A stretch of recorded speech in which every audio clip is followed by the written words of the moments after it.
বাজারে চালের দাম বৃদ্ধিতে টালমাটাল অবস্থা ভোক্তাদের। দেশের বড় চালের মিল এলাকা নওগাঁর মিলে দাম বেড়েছে সব ধরনের চালের। প্রকারভেদে 10 টাকা পর্যন্ত বেড়েছে কেজিতে। মিলাররা আমন ধানের উৎপাদন কম হওয়ার অজুহাত দিলেও তারাই বলছেন বাজার মনিটরিংয়ের কথা।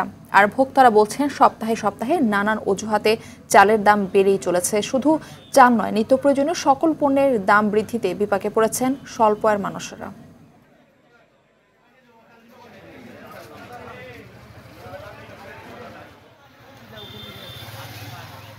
সব থেকে দাম বাড়িছে সাম্পা কাটারি ছিল আপনার 72-73 টাকা, এখন বেড়ে দাঁড়াচ্ছে 80 টাকা। আমাদের নিত্যপণ্য যেটা এটা আমার সহনীয় পর্যায়ে থাকে।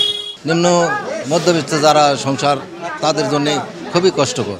দাম কম হলে একটু ভালো হতো আমাদের জন্য, আর কি মানে গরিব মানুষের জন্য।